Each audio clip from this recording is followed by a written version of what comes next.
Hey guys, Dwayne here. Wanted to talk today about boundaries in co-parenting. Setting up boundaries is important. Just in the general sense of a divorce, it's important. When you're dealing with somebody with a narcissistic personality trait or disorder, it is really important. It like sets it up to a whole different level. Because if you don't have boundaries, then they are going to use it against you. So, and here's the thing, don't expect the ex to adhere to those boundaries. So you have to set up the boundaries firmly in your own mind and make sure that you take care of yourself, because what's going to happen is they're going to do things to get under your skin, basically.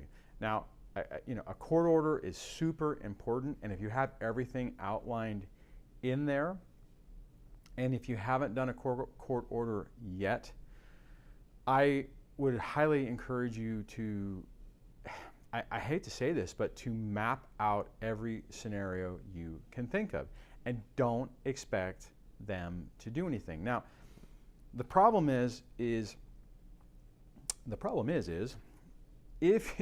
you didn't realize what you were dealing with when you were developing your court order, you weren't thinking about it, and you probably just figured, okay, well, after a time things will calm down and things will get better, because that's typically, in a normal situation, what happens. You may be angry and you may fight and you may want what you want and your ex may want what they want, and you battle it out and you come to a compromise and you guys make an agreement, and then it's basically over.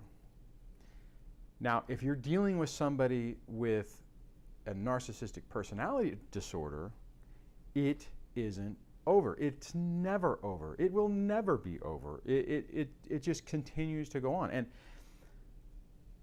And so I'm kind of going off on a tangent, but I think the important thing to remember is, now, if you didn't do it in the beginning, it doesn't necessarily matter. The only thing that really helps you if you have it is that you can refer back to it. When they're not doing something, like they're not co-parenting, because they're not going to, then you can reference that. But you have to be careful how you reference it.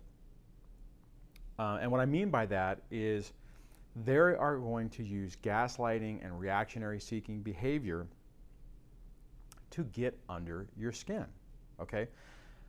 For instance, and I'll talk about it with just sharing information. In my situation, I would remind the other person that, hey, there's a court order that says you are supposed to share the school information. If you get something, you're supposed to share it, like I share it with you. Now, the problem with, see, in a normal relationship, even post-divorce relationship, people can come to common ground, right? They'll be like, okay, all right, we're divorced, but we have to, we have to have a good situation for the kids.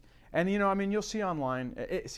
If you are in this situation, what will be foreign is whenever you see a video or you hear of a story or you see something where one parent is making an effort to share information and include the other parent. And then you look at that and you're like, wow, that's an anomaly. No, that's not really an anomaly, that's the way it's supposed to be. But if you've divorced a person who has this narcissistic personality disorder or borderline, it's not going to be normal. So what you have to do is you have to set up boundaries for yourself, because if you don't, they will drive you crazy. They will, and you may have already experienced this, and this is one of the things that used to drive me crazy, is something would happen and I would send an email saying, hey, this is supposed to happen. The court order says it's supposed to happen. And you would get an email back basically saying the exact same thing. There were a few times where it'd be like, wait, did I write? Is that my email? Because it would, the person would just write it back and say, well, you're not co-parenting, which is projection, right? Which is not taking responsibility for it and putting it back on you. I mean, I mean, like you guys already know, there's no. It's incredibly difficult to navigate this situation. I don't even know the words to describe it. What I ended up, for one issue that I had that was incredibly frustrating, were medical bills, right? So, and I was getting, and what was happening, and this falls, I mean, to a T falls into, in my opinion, narcissistic type behavior.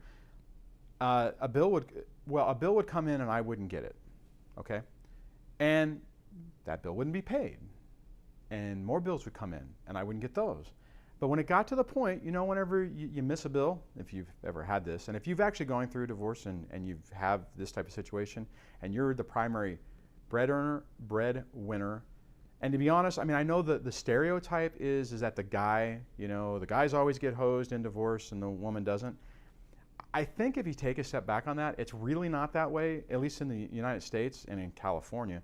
I think it's more whoever has the money is the one that gets hosed. So if you happen to be a female and you make all the money, then that's what's going to happen. Anyways, so in my situation, I would, whenever you would get to that point and the bill wouldn't be paid and the company would, basically put collections, or somehow the envelopes change, she would write my name and my address, not at this address, and then I would get the collection notice.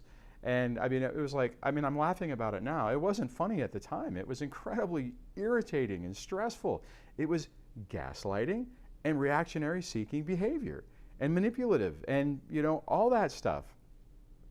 And I, to this day, don't really understand I'm sure, well, no, there wasn't a reason. It was just, she decided that this is the way it was supposed to be, and there was no reason to communicate because you don't exist, I mean, it's bizarre. What I ended up having to do was take her to small claims court to say, okay, there's these thousands of dollars worth of $1,000 worth of bills. Actually, it wasn't even that much. Technically, it cost me more money to go through the process and file all the paperwork and show up than it was with what I was claiming. However, what did happen, and what you'll notice is, typically a narcissist does not want to be exposed. So, and depending on how your divorce has gone, or if it's in the process of going, my opinion is that if they feel that they are starting to get exposed, then they will be less likely to want to do the court thing, because in that scenario, they know that they may not win, and it's easier to keep out of it. So I was able to go. My situation, all I was looking for was to fix the problem going forward. My day job requires that I cannot have those type of things, otherwise it could impact my day job, which means no ability to pay child support and alimony and all that kind of good stuff, which is also really stressful. I mean, I'm kind of upbeat about this, but if you're going through this, it's not really funny. It's stressful, and it makes you mad, and you're worried about your job, and you're worried about being able to take care of your kids, and you're worried about all that stuff. I guess one thing I'll just throw out there is after time, and once you learn about what's going on, and you learn where they're coming from, it makes it easier for you to deal with, and it basically takes away their power to control you, or you're basically taking the power back, or the control back, instead of giving it to them. So in my situation, we went in, we basically finally, after a while going back and forth, agreed. All I wanted was, I just want you to agree to follow the court order that was already done, right? Which is actually, I mean, if you think about it, it sounds kind of stupid. You're going to court to get a new court order to say that you'll follow the old court order. I mean, plus, and also the other thing is by going through small claims court, it wasn't, you didn't have to hire attorneys, and it didn't open the whole Pandora's box of family court. So now, here's the thing that you need to keep in mind on this. Now, I will say that it worked, okay? When I did that, ever since then, she has paid. And on the couple of months where I had to pay, I paid. But it wasn't easy, and there were some ramifications because of that. And the first one was, just the argument back and forth about the bills and when they were going to pay and when they weren't going to pay and stuff like that. So that did ultimately get resolved. And I will say that it was kind of nice to actually just have that taken care of, to know that if something happened and there was a $1,000 medical bill, I wasn't going to get nailed with it in collections, after it's already almost on your credit rating and stuff like that. But here's the thing, and this will be a theme throughout, and this is where you really you have to think about what you do. So, I was successful, and she started paying, but she and your narcissist will more than likely do the same thing, found some other way to complicate things. In my situation, there was a mistake in the court order and we hadn't finished up the retirement stuff, so I get a thing basically from my retirement plan saying they were going to give her 100% of all the cash that was in there. And then I did have to hire an attorney, go back to court, and make sure that she got what she was entitled to, which if you, if you're on the receiving end of this, the word entitled might. What I'll tell you on that is, after time, you will realize that you're entitled to things just like they're entitled to things. But there was a response, and it was unexpected. I didn't know. And if you roll the clock, or if I was to roll the clock back, every time I did something where I caught her in something, whenever she was trying to gaslight or she was trying to get reactionary seeking behavior or just basically control the situation as much as possible, every time that I was able to even the playing field, she would do something else, okay? And that is more than likely what's going to happen with you. So you have to set boundaries, and I didn't, okay?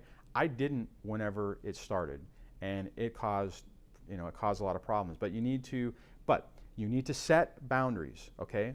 You need to continue doing the hybrid no contact. And I know it's incredibly hard, but if you have kids, you have to have some type of contact, and you have to keep yourself protected so that they're not able to get under your skin. They're not able to push your buttons. They're not able to, get reactionary seeking behavior and get you mad and get you frustrated and get you emotionally deregulated, because that's exactly what they are going to do. This is no different than a narcissist in a normal relationship or a narcissist in your work relationship. They all act the same. They all do the same thing. The problem in this situation when you have kids is you cannot get away from them. You will be entangled with them forever. I mean, once your kids get older, it'll be a little bit easier. But I mean, you are always going to have, anytime your kids do something, if they are going to be there, whether it's the mom or the dad, whoever this person is, you are going to have to find a way to deal with it. Boundaries is the number one solution to do that. Now, boundaries is also a part of the no contact. So anyways, I'm going to wrap this up. Just wanted to give you some different ideas on what to think about and talk about some of the experiences I've had. Guys, this just slow everything down. Go through some of this stuff. Learn as much as you can. Look at the other channels that have information. You know what? And if you find a channel that also talks about the parenting, the parenting side of this when you're trying to deal with a narcissist and you have kids, let me know, because I haven't had a lot of opportunity to find anything out there, which is kind of why I made this channel. But all of the information, all the little tidbits of information, all interconnect and help paint a picture for you and help give you the skills to figure this stuff out. Okay, so I hope you're having a good day. I hope these videos are helping you out. If you have any, I'd love to hear your comments and feedback. I mean, if you have some, if there's something I could do differently to make these better, please let me know. And, just take care of yourself, give yourself a break, give yourself some breathing room to get through this. Build your support system, establish your boundaries, and guys, this all gets better. It doesn't change, but you change. You figure out how to deal with it in a better way, in a more constructive way, and that's super important. It improves your life immensely. Okay, so now I'm going to wrap it up. Hope you're having a good day, and I will talk to you guys on the next one. Take it easy. Bye.